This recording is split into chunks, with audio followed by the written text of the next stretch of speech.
Amen. Amen. Listen, welcome back. Welcome back to Worship Plus. We're grateful to have you with us today. This is Cancer Awareness Month, the month of October, and we pause on this weekend to really just, again, as we've said before, celebrate those who are survivors, stand with and support and pray for those who are still fighting, but also to remember those that we have lost. One of the ways that we really deal with issues and respond to challenges in our world like this is by hearing stories, by giving faces and names and lived experiences to the things that we've heard and the things that we've seen, to let people be encouraged and empowered by those stories. And today, we have an amazing woman from Chicago, a native Chicagoan, but who is now in Nashville here with us, has been in Nashville for about 3 years. She is a retired school teacher, and we're grateful to have her with us today. Her name is Lydia Robinson Lloyd. She is a cancer survivor, and she's going to hang out with us for a little bit today, and we're going to hear some of her story. Help me welcome Miss Lydia Robinson Lloyd. Welcome, Sis Lloyd. We're glad to have you with us today. First of all, let me say thank you for joining us. Thank you for joining us today. I can't thank you enough for your willingness to share kind of your story with us. Please tell us when and how you were diagnosed with cancer.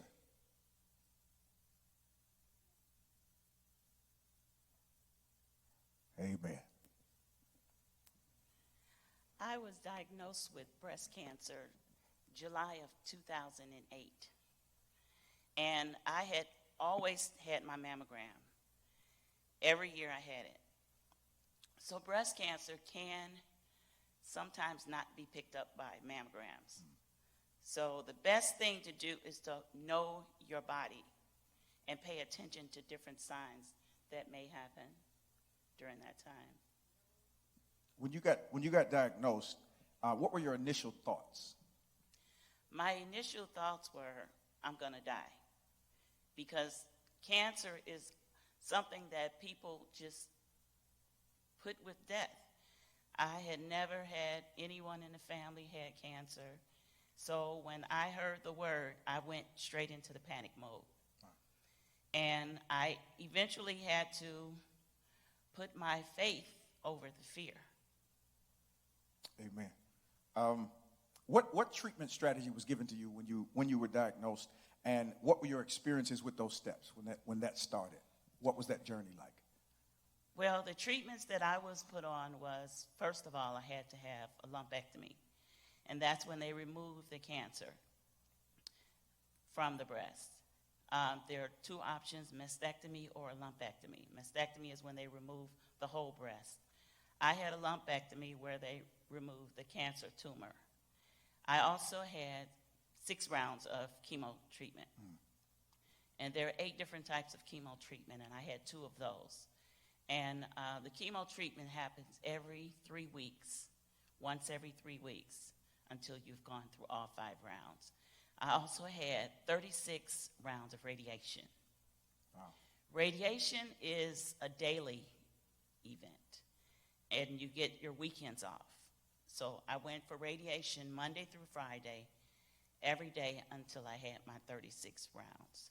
And then I had another treatment, which is called the hormonal therapy treatment, because the cancer that I had was estrogen-based. And that treatment is 10 years. And you take a pill daily, and it's a hormonal therapy which blocks estrogen. I've currently been off of that pill now for 2 years. Awesome. What changes did you notice during the process? Well, during the process of chemo, I lost all my hair, dryness of skin, of course, memory loss, certain foods I couldn't eat, certain foods I couldn't smell. If my family decided to fry bacon or sausage, I had to lock myself up in the room, seal off, turn on the air and a candle. Wow. Because the smell of it just made me sick. With radiation, my left lung was scarred. I have a raspy voice. I used to sing with my church choir and also with a group called Higher Praise in Chicago. And it took me down a whole octave from alto to tenor. So my left lung was scarred from the radiation. I also became asthmatic, and of course burns, and because radiation is like taking X-rays. Yeah. So there were burns and things like that. As far as the pill that I took for 10 years, which actually 9, because when I moved here, they took me off 1 year early. Wow. But the side effects from that was bone pain, a lot of bone pain, and thinness of hair. Well, let me say, with all of the things that you have experienced and all the things that you have described today, you look amazing. Thank you. Beautiful. Thank you. Beautiful. Your skin is glowing. Your hair is got this nice little salt and pepper thing going on. I love it. Thank you.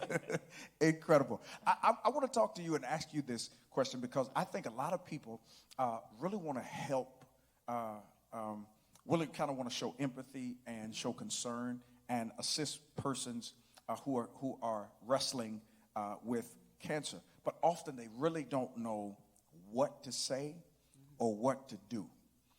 Talk a little bit about what were some of the things that people did that really didn't help, and what were some of the things that actually meant the most to you during your experience?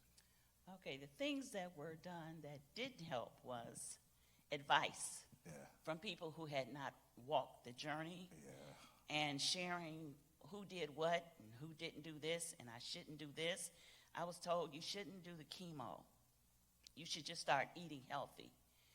Well, once the cancer's in there, eating healthy is not going to cure it. Eating healthy is something you can do after. Yeah. But, just the advice, watch the advice that you give, and just be prayerful. I had a strong prayer life. Yeah. Some of the things that helped, I'm an avid skater, and all of my friends at the skating rink knew that I had breast cancer. And when I would go skating, they would just make a circle around me, and we would have prayer right there. Yeah. My church family was very strong in supporting me. My parents, they live in St. Louis, and they would drive to Chicago every 3 weeks to take me for my treatment. My parents, my children, my coworkers, I had a lot of support. Yeah. And after the journey, then I hooked up with a foundation called Tatasha C. Joyner Foundation. Now, I wish I had known them during that time, but you're surrounded by a lot of other survivors, and we would meet monthly. And they would encourage and support and empower, question and answering things that you had questions with, because just like every shoe fits a different foot, same thing with cancer. Everybody has a different journey.